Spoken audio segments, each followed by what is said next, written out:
Spurs 21 hit back with another video for you, and wow, what a day. Spurs somehow have managed to snatch a point on the road away at Stamford Bridge against Chelsea with an enthralling end to still a 2-2 draw in a game that we weren't really in for 90% of it, but it's only the end result that counts, and we got something out of it. Into the game, the lineup, Antonio Conte went with the same 11 that comprehensively beat Southampton last Saturday. However, the first half was, it was shocking, to be honest. Couldn't string a pass together, kept getting overrun in the middle, second to every second ball, it seemed. Just nothing went right. There seemed to be no cohesion, there seemed to be no plan at all. Ironically, even despite all of that, the opening goal comes with a set piece. Koulibaly is given the whole penalty box, virtually, from a corner. The header volley that Lloris had no chance to save, so we go 1-0 down, and stays that way pretty much the whole first half. We did have one chance where we would a quick free kick and Sessegnon gets played through on the left, but his shot was saved by Mendy. But really, that was it. Other than that, I don't think we could get into Chelsea's half most of the first half. Start of the second half, there really wasn't too much difference either until Conte started making the changes. First of all, he brought on Richarlison for his Premier League debut for Spurs. And oh boy, did he make an impact. All summer, we've heard people say, why waste 60 million on Richarlison when he's never even going to start? What's the point in bringing him? You saw a little glimpse of why. The energy that he brought into that attack line when he came on, he was harassing the Chelsea defenders, pressuring them constantly to win the ball, just up in their faces, and bringing all the others up along with him. That made a huge difference. We do eventually manage to get the equaliser. Bentancur makes the most minute, perfect tackle you could to win the ball in our own half. We work it up. We play around the edge of Chelsea's box for a little bit until it falls up to Højbjerg, who just angles a brilliant low strike into the bottom corner past Mendy to make it 1-1. And you think at that point, we've finally got a foothold, maybe we can push on now. Sadly, not the case. Another silly mistake in the midfield. We lose the ball. We completely overrun. James ends up through one-on-one with Lloris. Hugo can't do anything to stop it, so James scores to make it 2-1. Conte wins the changes again. He brings on Bissouma and Perisic. Bissouma did shore up that midfield and badly needed to as well.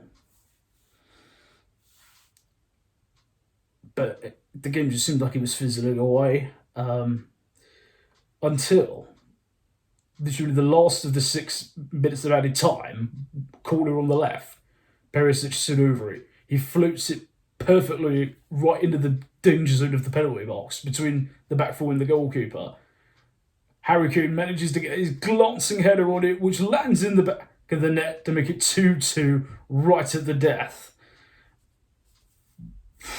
What an astonishing moment, and the celebrations in the away end, well, they speak for themselves. That's how much it meant to our fans. And that was the end of the game. On the game on the pitch, that was. There ended up being a huge fracas at full time between the two managers, all the coaches, and then all the players started to bundle in. Really reminiscent of what happened in 2016. But yeah, somehow we ground a result out, which last season never would have happened. We didn't even score against them last season. We scored 2. And we couldn't have played any worse while doing it. And we still got a result out of it. We didn't even lose the game. Those are two, they might not seem a lot, but those are two very, very key things. To play that bad and get a result at a big side away from home,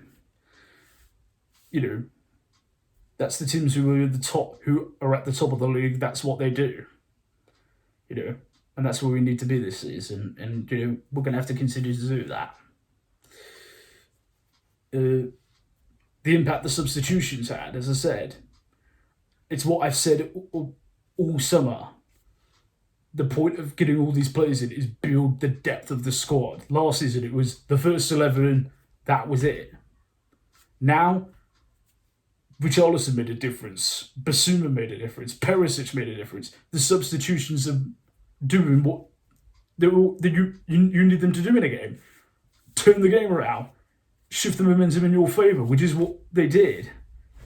It doesn't matter who it is who comes on. If you've got that depth, you'll always be in with a chance, and that's what got us that point in the end. Because if they were on the bench, I pretty much can guarantee that they wouldn't have. That we wouldn't have got something out of that. So yeah, it might not seem like a lot, but that is a massive mental hurdle that the players cleared today. And I think for us, the fans, in a way too, because we now know that we can, even if it's not going well, against the big side, even if we go behind, there is a way back in. When you look at the bench, you finally can say, is there someone who can change the game? Yes, there is. Because it's all proof of it. Whew. So, after all of that, we head back home next Saturday to a home game against Wolves. Now, after the first two, Southampton, you'd expect us to win, which we did. Chelsea, you would hope we'd get something. We did. Wolves, you'd be banking on that being on a win, because we need to. So hopefully we go there and do that. Anyway, what did you guys make of it all? Do you think it's a good point or not? What are your other thoughts of the game? Leave with all of your opinions as ever down in the comment section, guys. Thank you as ever for your incredible support. If you're new to the channel, hello. Don't forget to click like, share and subscribe and turn your notifications on. That way you will always know when a new video drops.